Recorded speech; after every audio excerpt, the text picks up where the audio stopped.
One of the signature programs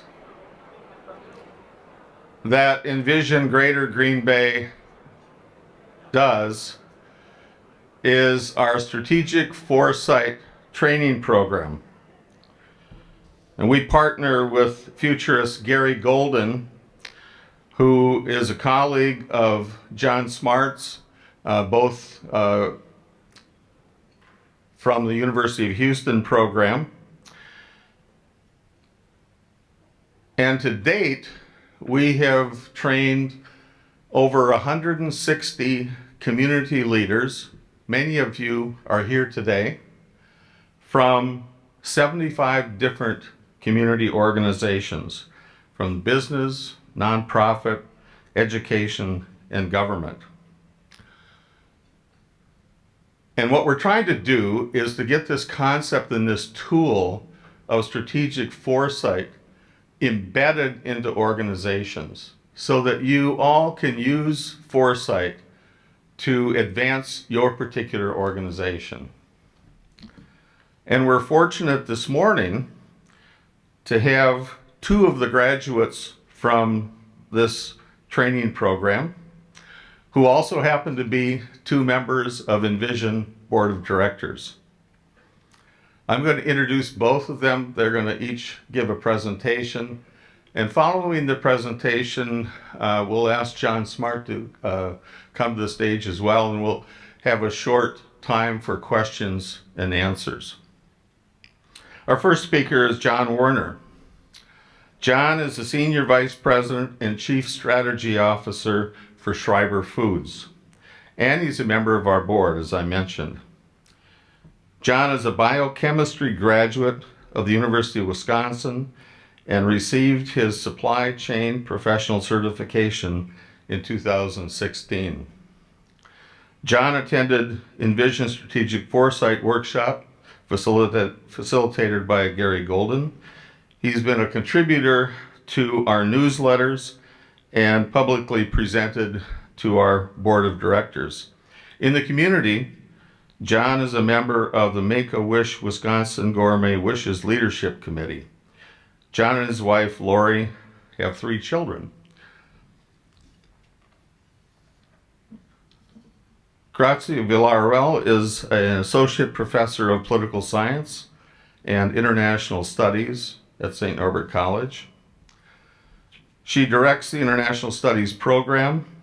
She's previously served as the Associate Dean for Global Affairs at St. Norbert College. She's a member of the Academic Council on the United Nations, the Latin American Studies Association, and the International Studies Association. Beyond academia, she's actively involved in several community organizations. She has served as the chair of the Casa Alba Melanie Board of Directors and is a founding member of Latinx Rising organization. Her dedication to promoting diversity and social justice is reflected in her scholarly work and her strong commitment to community involvement. And Dr. Villarroel was honored in 2021 with the Founders Award from St. Norbert College for her outstanding contributions to the college. Let's welcome first John Werner.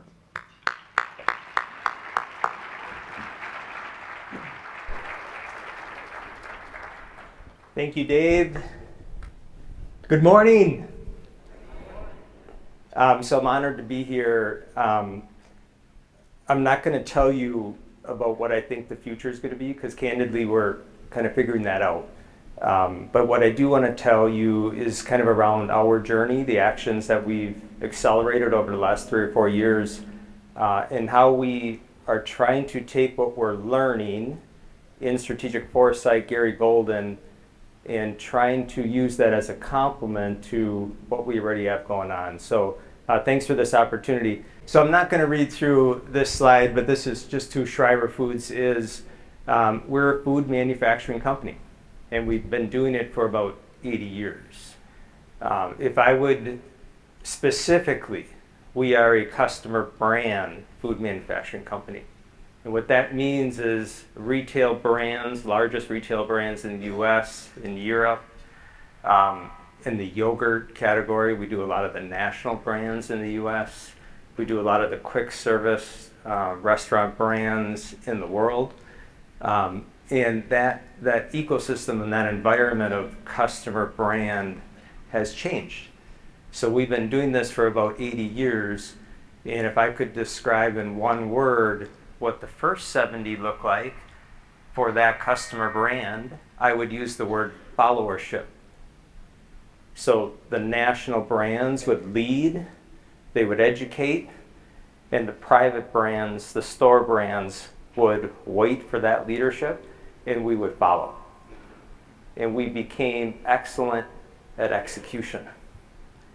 Over the last 10 years, I would change that word of followership to leadership. Leadership from the brand expectation. So if great value is the brand, and that's on every shelf in a Walmart, great value as a brand is probably the largest, if not the largest, one of the top brands in the world. And great value says, I'm not following, I'm leading. So that's changed the expectations of all of us that manufacture in that area. Now, using that first slide, or one of the first slides that John just showed us with that kind of acceleration of change, I also think that leadership describes not just a new expectation, but also competitive relevance. If you want to remain relevant over the next 10 years, you can't follow. It's just too late. So we're on that journey. The story I'm going to tell you today starts in 2019. And we went through a leadership change. We have a new CEO starting in 2019 named Ron Dunford. It's a name that probably many know. Ron took the spot of Mike Haddad, which is probably another name that many people know. And when Ron, longtime partner of Schreiber Foods, took that new role, he came in and he said, I have two words. And I want to deliver growth, I want to accelerate the growth, and I want to make a bigger impact on our communities. One of the first steps of that process was to create what ended up being the first written down 5-year corporate strategy. And we did what many people in this room have probably done. We collected a lot of our insights, we locked ourselves in a room, and we came out of that room with this document that says this is who we want to be. Now, looking back at 2019 versus today, I think we've learned a lot. And what that 5-year strategy looks like today resembles somewhat what we came out in 2019, but there's been a lot of change. So we're kind of learning how to do strategy. When Ron came in, we had this historical structure, which probably doesn't look that much different than many of us. In 2019, Dave referenced, I was a supply chain part of Schreiber, leading one of these pillars in supply chain management. And for anybody in this room that is responsible for, whether it's in a business or a nonprofit, but something that touches the day-to-day, that can be a very consuming process. I think even finding time to be here this morning can be very consuming. Finding 4 hours of time to be here when you're running a business. Ron recognized that, and when we left that corporate strategy session, we said we want to enhance who we are, and this is who we are, but we also want to carve out space to become something new, and this structure didn't make that easy. I think it's possible, but it didn't make it easy, and Ron saw that. So he restructured us. And some of his taglines were about a set of strategy, and then we're going to build a structure to support it. And this is kind of a highlight of what some of those big pieces look like. We created new functions. I'm one of those. We created a strategy function. We created and invested in new talent to drive innovation and ultimately added venturing to that. We've added now digital focus and resources to focus on digital. These are rapidly changing areas of the business, and parts that Ron saw cannot happen the way they needed to when we are consumed with the day-to-day core. So we use that as an opportunity to restructure. Just maybe double-clicking on a few of these new areas. So in strategy, when I think of the role of strategy, a lot of times it's when idea meets action. We're trying to prioritize our resources. We're trying to sequence things. We are definitely part of the process to try to figure out the ideas. But we are kind of at the point in the future where we're going to say, let's prioritize this, let's invest in this. We have this new role of innovation. Innovation covers a wide space. We have people in the group right in the front two tables that represent most of these functions. Innovation is something that our customers expect. It's also an opportunity for us to figure out who are we going to be longer term. Outputs of our current innovation efforts have led to we're no longer just a food manufacturing company. We have a logistics business, we have a financial services risk management business, and we have a digital software business that we are trying to grow. So we are more than just a food manufacturing company.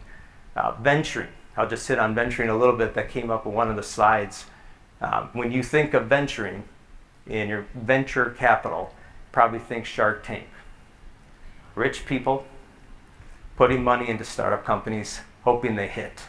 And I think that's part of it. But when a corporate does venturing, they call that corporate venturing, we want to be there not just about the return on our investment, but we want to be there because that is the front lines of change. We want to hear what people are thinking.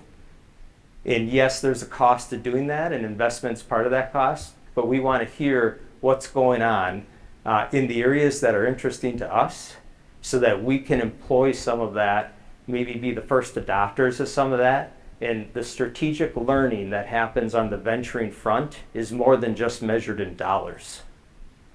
Digital is massive changing. We spent the morning talking about AI. Huge focus should be a huge focus for everybody, certainly for us. But embedded under this is this insights team, and we have many of them with us this morning. Insights has been something that Schreiber has done well for a long time, like pre-2019 by a lot. So we have built a muscle and a skill in our organization that is extremely talented at taking big data and making it into stories that we tell our customers, that we can tell ourselves. We want to build on that muscle in order to think bigger across larger horizons and different topics that can impact some of these other areas. I'm not going to go through this slide, but the 3 time horizons, we'll talk about that in strategic foresight. Everything on this slide we could double click on several times, and there's a lot of meat behind that. I think every piece of this is important to an organization, for-profit, non-for-profit, trying to understand in the different horizons. Foresight is a piece of that. And when several of us went through our training, most recently, some graduates in November, we're starting to build the critical mass to get the most out of this. So what is our vision? So we talked about some of these new teams. Strategic foresight is kind of right in the center of all of that. We want to learn this discipline. We have now 5 graduates. All 5 of us are here. We would expect to continue to grow that. What that does is it gives us this common language and kind of a common tools understanding. I can tell you, when 2 of us, Rick is right in front, went through the session a couple of years ago actually. It's hard. It's hard to come back as a single or as a duo and really get some energy. You know, people don't understand even what you're talking about. So having some critical mass we think is important to us. We want to create a process that works for us. And that is a lesson that I've learned. Strategy was brand new to me, but it was brand new to Schreiber 4 years ago. And you can read so much on strategy, but how you implement it in your organization has to take into account what is possible in your organization. There's a DNA and there's a culture there, and we've spent the last 4 years figuring out how to implement strategy within Schreiber Foods. And I think strategic foresight is the exact same way. So how we will apply the tools and principles, we know we need a process, but we need it to work for us. Now, Strategy is about when idea meets action. So that is top of my mind. So how are we going to take signals and how are we going to translate that to action and when? And I never think it's too early to start thinking about that because that really matters. On action, I'll steal a slide from our Chief Digital Officer, which is basically out of the Amazon playbook. And this is this idea of one-way and two-way doors. So the concept is simple. Some doors you go through and you can't come back. But a lot of times there are doors that you can go through and you can easily come back. When we are reading signals, there is always going to be an element of uncertainty. Strategy is a hypothesis. You can't prove it today. I think this will happen. I'm going to test my hypothesis. Part of testing is understanding as you take action, are you going through a one-way or a two-way door? And if it's a two-way door, go fast. If it's a one-way door, plan. And that, I think, helps me personally not be paralyzed by this uncertainty that any future-focused process is going to be filled with. So just a last slide of takeaway. I do think that you have to create the space to do this. Ron Dunford has done that through structure. But I know not everybody can do that. And I think it can be done even as a supply chain lead. It's just more challenging. You just have to be disciplined and dedicated. I don't think you can let the day consume you because it will. You have to find something that has rigor and process, and that's where we think foresight has the potential benefit for us, and that's why we're really leaning in on this. Gives us this common language, gives us some new tools. And I'll end with just saying it's never too early to think about the action. And the way my mind goes there, if you have key stakeholders in your organization that are going to be critical to action, bring them into the foresight conversation. Help them look for the signals. Help them be part of the storytelling. Because the internal influence that's going to be needed to get them on board, if they're not with some ownership, will be a big hurdle. So we're going to try to do that up front. Identify how we will use signals, translating them into actions. So that's my message. The message isn't on how we figured this out, but I wanted you to see our mindset and how we see the future is where we need to be. We need to learn how to think about it, and we need to learn how to translate that into action. So thanks for your time. Thank you very much for being here this morning. It's a real privilege to be with you today to talk about foresight and what it has done for Casa Alba Melanie and also for the Latino community here in Green Bay. So my talk is really asking us to think of Green Bay in a different light, primarily becoming a model majority-minority community, and I will explain why I believe that to be the case. So I just want to start out by saying that I probably wouldn't be here if it weren't for Father Paul DeMuth, who some of you know, and I know he probably doesn't like that I put his picture right away in the slides, but truly he's the one who brought me to foresight, and I think this is why we've all been analyzing a lot of things about the Latino community in recent years. So I will talk about what foresight did for Casa Alba Melanie. I will talk about some of the signals of Latinos in the United States. And I will talk about how investing in foresight and Latinos in our community is really investing for the future of Green Bay. So let me start with Casa Alba Melanie. Casa Alba Melanie is the Hispanic Resource Center, which started in 2012 here in Green Bay. Many of you know of Father Ken and Sister Melanie, who were the founders. And so when about 5 years ago, when I became the board member, the board president of the board at Casa Alba Melanie, Father Paul encouraged me to come to foresight training, and I'm really grateful to him for having done that because it allowed us to have Dave Wegge and Randy Lawton to come and also train our board and really start thinking about what the future looked like. And there were a lot of things that came out of that, and obviously we will just talk about a few of them.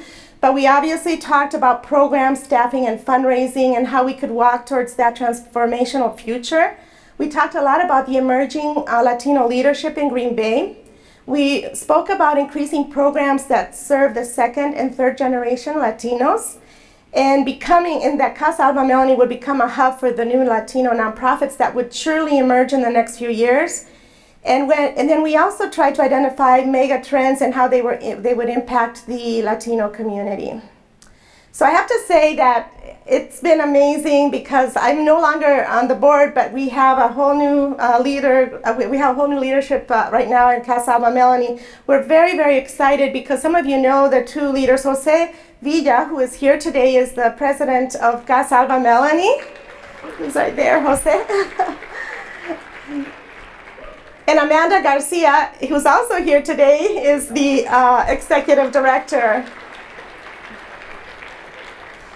You cannot believe how excited we are about this because they are both Future 15 and young professional recognized Latinos. They come from immigrant families. They're homegrown leaders. They went through the Green Bay Public Schools. They're highly educated, highly intelligent, and creative. But more than anything, they're highly committed to our community. And really, truly, we cannot wait to see what they're going to do in the next few years with Casa Alba Melanie and beyond Casa Alba Melanie in the years to come. I also want to recognize other leaders that Casa Alba Melanie has had that really helped shape that community. And I will not be naming everybody, but you can see that some of you know some of these women who have been there from the beginning of Casa Alba Melanie and are still there today working on different projects. And a lot of times without a lot of support and just doing amazing work as the community has grown dramatically in Green Bay. There are also a lot of Latinos who in the last 5 years, as we had predicted with David and Randy, have started creating new organizations. And really, probably the two that have been really big has been the Organization of Latino Professionals with Maria Lara's president, who's also here today, that today has more than 200 Latino professionals as part of it. And then New Latinx Rising, that was created by Patty Agee, myself, Amanda, and others in our community, and also other Jeff and Richard who are here today. But what's really fascinating for me is also that the new millennial Latino leadership of Green Bay, and some of you know some of these young people, but they are co-founders of Latino organizations. They're leaders. They have open radios. They have created music groups. They're in the art scene. They're doing so many things, and they are in their late 20s and early 30s. And I think that's a real testament of what can happen in our community. And I want to say right now that a lot of these young Latino leaders have gone through a lot of trauma. And the reason we know is because some of them have been giving keynote speeches. Just recently, I was at a keynote speech at UWGB where Stephanie and Maria Padilla spoke about their experiences and how being an immigrant and having to be pulled out from classes to speak, to go translate for your parents, and having to sometimes see your family separated because of immigration, and how profoundly traumatic that is. And yet all of these young leaders will smile and are ready to really be active in our community and help our community in every way possible. So I'm just really amazed every time I hear another story. And I can tell you I don't have everybody here because there's just no time to talk about everybody. But all these Latino leaders have created a series of organizations around Casa Alba. So you'll have NULIT, Voces de la Frontera, Estamos Aquí, Latino Professionals, New Latinx Rising, Los Locales, the band, Hispanic Heritage Night. And I'm sure if this would be a year from now, we'll see even more groups coming through. So what I want to talk now is about the next phase, what happens between 2024 and 2030. Green Bay is uniquely situated to become a model majority minority community.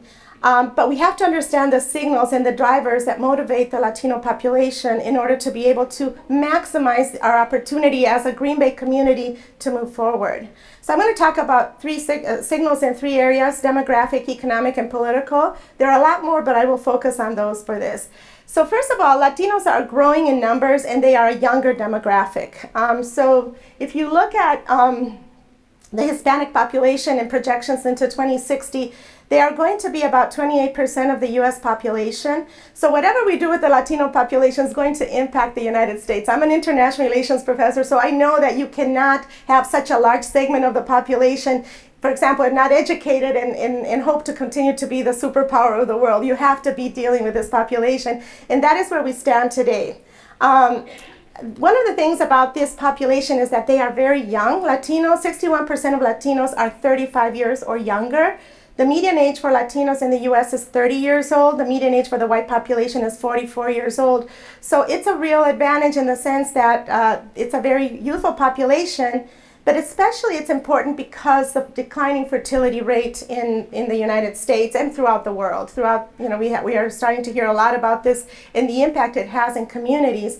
Replacement level is 2.2. But in the US, we're not at replacement level. In Wisconsin, we're a little bit under replacement level as well. And so that is likely to impact our community. Beyond that, cities across the US and really across Europe right now are offering all kinds of incentives to attract young people. Topeka, Kansas is offering $15,000, and they have all these ads in Spanish trying to also attract Latino population.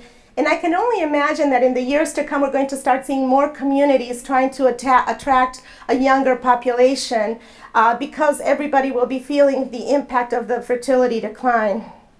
One of the big advantages that we have is the dramatic growth of the Latino population in Green Bay in recent years. So you can see there in Brown County how it was in 1990 when I came here and what it is like that. I mean, I myself have not, it's been astonishing to me to see how it's grown. And you can see also Green Bay today at 17.1%. And so you can see that minority population has grown and the Latino population has grown also significantly. But where we really see the changes in the Green Bay public schools, because if you look at the graph there, you can see that the white population is 38.6, and then the BIPOC population is 61.4, which means that this is giving us a glimpse into the future of Green Bay. And this is what Green Bay will look like 20 years from now. Because the other thing is the Latino population tends to stay in their communities. They want to be close to families. So they are not likely to leave Green Bay if they feel that this is a place that is really welcoming and that has opportunity. So summing up, and then I will be talking about every area very quickly, but Green Bay is moving towards becoming a majority minority community. Second generation Latinos are taking the leadership positions in Green Bay already, and they're very young. This population will be much needed in the years to come because they're a very talented community, and other communities will be competing for them as well. The second signal is that Latinos are highly entrepreneurial and an economic force in the United States. According to the UCLA study, Latino GDP in 2021 was 3.2 trillion. And if Latinos were a country unto themselves, US Latinos were a country, they would have the fifth largest GDP in the world. They would be ahead of India, the UK, and France because they are just very entrepreneurial, and they're always, despite all the challenges, despite all the factors that they have to face, including, for example, not getting loans and having to a lot of times save money and borrow money from family to achieve these things, they are very, very entrepreneurial. 60% of women are the ones who own Latino businesses, 40% of men. 62% were founded and started their own businesses, and 56% are the sole proprietors of their businesses. Despite being 19% of the US population, Latinos were responsible for 39% of the growth of the US real GDP during 2020 and 21. So they are really, when you talk about purchasing power, Latinos have it. US Latino purchasing power is measured, is projected to be measured at 3.4 trillion in 2024. Latino consumers favor family-centric values, community engagement, cultural identity, and bilingualism. They are very loyal to brand, and they are very youthful and digitally savvy because they're younger, so they really work very well with digital marketing. And I can only imagine in Green Bay, with the NFL draft coming up, and then also with the World Cup coming up, there's so much opportunity to engage the Latino community in future years and in the very short term. Latino millennials also are really buying homes. 90% of Hispanics say that purchasing a home is part of their Hispanic DNA. A lot of them are already thinking of their multi-generational families and how they want to keep the family together. So even young Latinos, millennial Latinos, are already purchasing homes, and many studies show that that will be the primary demographic that will be buying homes in future years. So some studies are already showing that young Hispanic households are driving the Hispanic home ownership increase from 1990 to 2040, and Latinos are expected to account for 70% of new home ownership in the next 20 years. So studies done throughout the United States show that this community is going to be buying homes. We already see some of the way the Latino community is impacting our Green Bay, Wisconsin. Some of you already know some of the Latino Mexican restaurants, for example, El Zarape and Tequilas.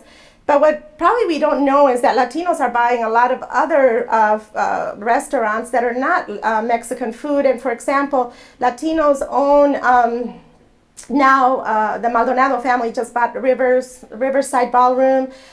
Julie's Cafe was also purchased by a Latino. It's going to become a supper club. The other ones are, I don't know if anybody's been to Café con Crema. So we're going to start seeing this happen throughout the region. Hot Sake is right in Howard. It's also owned by a Latino family. So we are starting to see this all around, and we're probably going to see a lot more of that in the years to come. Latinos are growing and already purchasing homes beyond just Green Bay proper. Here you see a map with a yellow is the Latino, well, there it's actually green, are the Latino communities. And but right now, as Latinos become more wealthy, they start buying homes in Howard and Alloway to Pierce, so we're going to start seeing that process in future years. So Latinos are already becoming an economic force in Green Bay. They have already nearly 200 businesses, small businesses right here. They are likely to revolutionize the food industry in the region. They are purchasing homes throughout Green Bay and also in Door County and other places, and Kiawani County. Latinos are likely to accumulate wealth, and various indicators already show that young Latinos save money and like to reinvest. There are nearly 200 Latino professionals in our community. Signal number 3, Latino political power. Latinos' political impact in the 2024 election is going to be pretty strong. They are projected to make up 40.7% of U.S. eligible voters.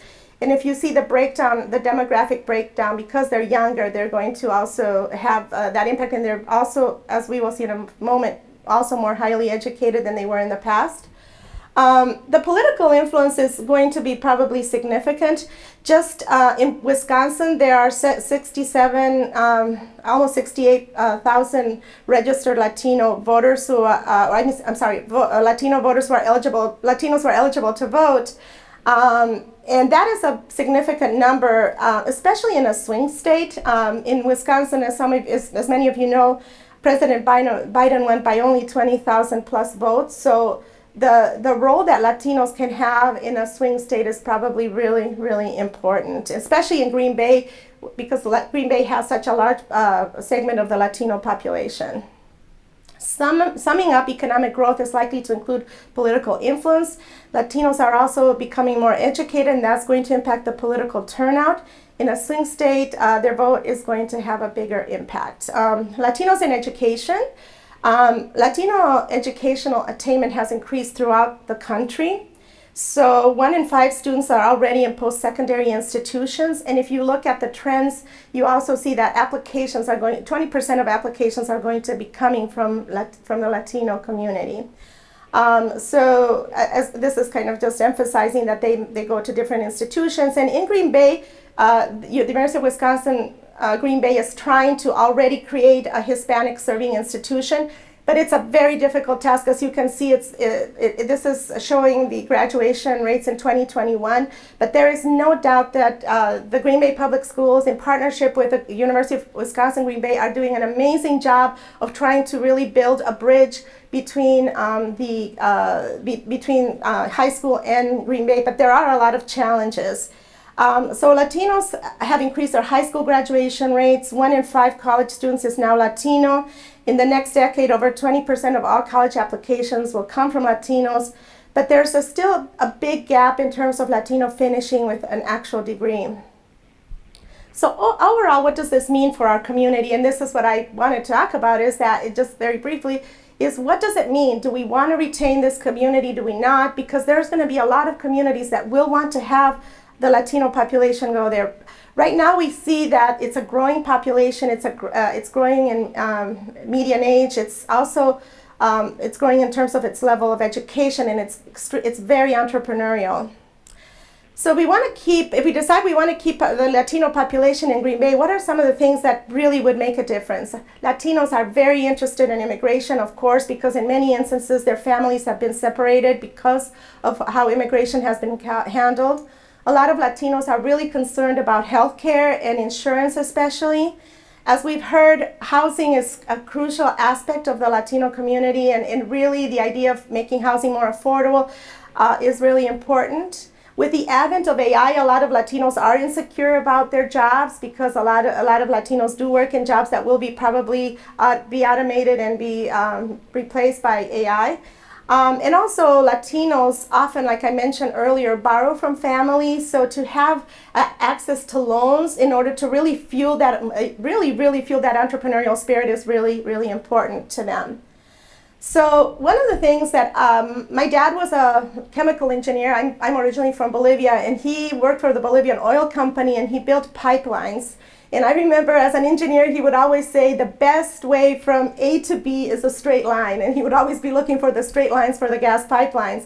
So as I look at what is happening, and as I've talked, and we've talked with a lot of the Latino leaders in our community, there are many things that can happen, but they depend so much on other people. But the one area that as a community we can make a difference is in education in our community. So one of the things that has happened that probably people have not realized, and even Latinos did not realize until you start doing foresight analysis and looking at statistics, is how rapidly the demographics of the Green Bay Public Schools has changed. And it's hard for any board of directors, it's hard for any administrator to really address these issues without the help of the entire community. So one of the things we say is that in recent concerns about education, we should not see it as conflict, but really as a signal. What is our community going to do to address these issues and to help the Green Bay Public Schools address an issue that will really elevate this community? Because if we're thinking of foresight, where will that community be 20 years from now? First of all, if we don't invest in education, where will it be 20 years from now if they leave? Where will we be? So I think one of the things that I'd like to finish with is to say that Green Bay is has a growing Latino population, that if it stays, it will become an economic force in the next 20 years. Other communities will be interested in attracting, especially our best young entrepreneurial Latinos people will be thinking of attracting them. By addressing the needs of the Latino population today, especially the need for equitable education, Green Bay will be investing in its own future. Latinos will continue to thrive and keep our community growing. By paying attention to the signals and drivers of change today, we can make investments that will yield a better future for Green Bay. Green Bay, in order to make this possible, Green Bay as a community needs to address the obstacles of change that really are impacting this community. I think we have a unique opportunity because Green Bay has the Packers, because it's in the limelight, because we are one of the first communities that is going to become a majority-minority community. We can become a model city instead of becoming a segregated city. We can really make a difference if we do things today in advance of what the years of the next 20 years and what may happen in our community. So that's what I have for you today, and I want to thank you for listening to me. So thank you.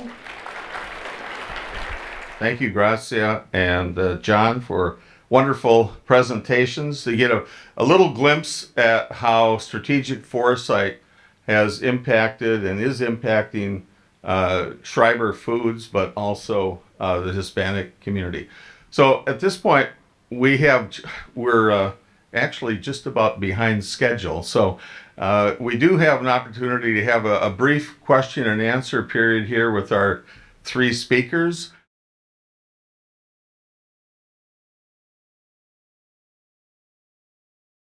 I think what we saw with SAG-AFTRA, with the bringing generative AI into the labor negotiations, is a benchmark. We're going to continue to do that. I think the simple answer is just have conversations about it and decide what the rule changes will need to be and what the redistributions of income and the mechanisms will need to be. Banning the training on a proprietary data set would be a start, but I think there's a lot bigger question here around how do we empower the creative industry when some of our creatives are using those tools and will continue to use them, and others will say, no, I don't want to use them in this environment. The major thing we've seen with social media, which is in my second half of my brief, is a lot of people have retreated from it because they don't like constant ads, they don't like the fake news, they don't like micro-targeting, and so they go into private groups. And I think social media will be improved and fixed because we've been walking away from it over the last 5 years, particularly. And so I think having the conversation and seeing what people are doing, what choices they're making, will help us understand how to restructure the politics and the economics of it.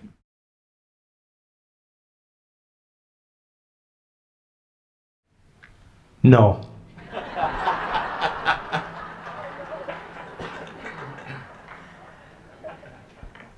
So I think you're asking if we have a headline for the community for Green Bay. I'm not going to answer that because we don't, and I don't really want to make one up. We just went through what we called Strat 2.0. So I referenced in 2019, we went through this process and we did a refresh. As part of that refresh, Ron Dunford loves to do what he calls a bank review.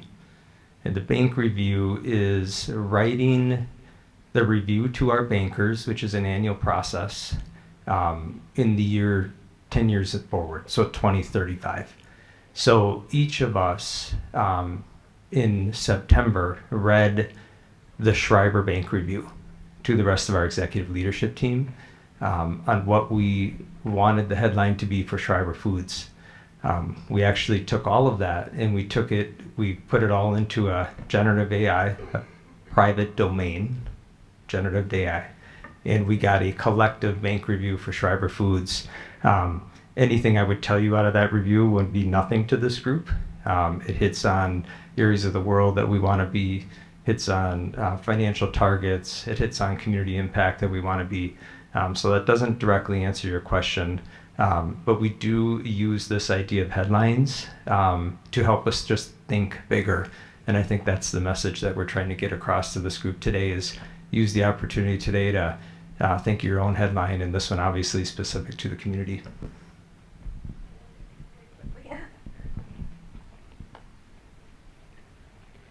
Thank you, Amanda. I would say that if I would think of a headline, it would be something like Green Bay becomes a leading leading community to promote bilingual, biliterate education for everyone, because it will be so needed in our community.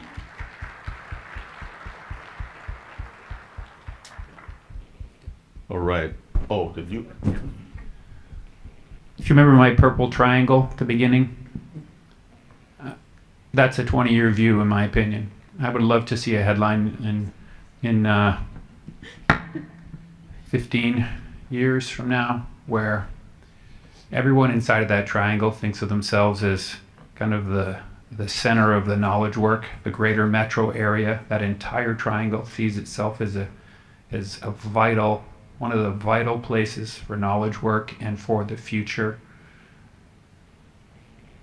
in America, because that's what's happening in Madison, that's what's happening in Milwaukee and in Green Bay, and that whole system now, all of that whole connectivity is so much more creative than we recognize right now.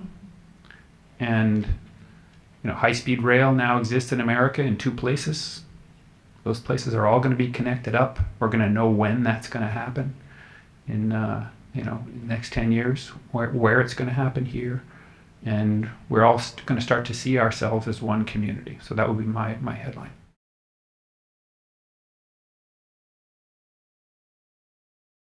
Do you remember how I talked about quantum computers and how they're going to eventually simulate molecular things happening at the human scale? Right now, you and I are built out of the most amazing nanotechnology we've ever seen in the universe. There's nothing more amazing than a fertilized single human being, a fertilized egg you cannot see, making us. Isn't that incredible? Eventually, quantum computing plus AI is going to give our medicine, our biotechnology, our nanotechnology, the ability to build things at the molecular scale too. But it's not coming soon. It's going to come quite a bit down the road. But it's important to recognize all the way along, we'll figure out these simple things like these computer chips that get smarter and more useful. And stepwise, we're going to get to that future. So I think the best way to think about nanotechnology is soft nanotechnology, it's called biology, not so-called hard nanotechnology. Because the hard, simple stuff we're using today, we can see it's going to move to that world, and we're learning from nature, right? Back to our fundamental concept that we were talking about. Learning from nature, learning from networks.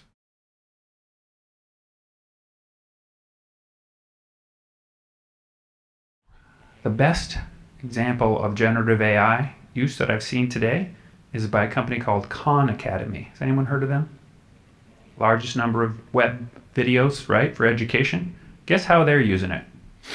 When you ask a question, it responds with a question. Isn't that beautiful? That's called Socratic learning.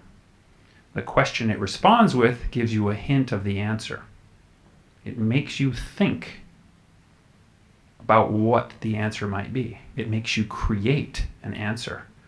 It's presented to you the way a good teacher does, getting you to imagine a future, use your critical judgment, right? And that's the root of education is educe, the Greek word which means to draw out. All of our best teachers would answer a question with a question. And that, I think, is the future of a lot of these tools. We can use them in two ways. Lean back, feed me the answer, I get weaker. Lean forward, I have to think, I have to struggle. That's two movies we've all seen. WALL-E and The Incredibles. So you can have a wallification future, or you can have an incredibilization future. Does that make sense? And we as individuals get to make those choices. This is really what, as parents with our kids, we're going to want them to incredibilize themselves, struggle a little bit the way the Conmigo AI works, right? And so I think we already see great examples today of what's coming, what we want.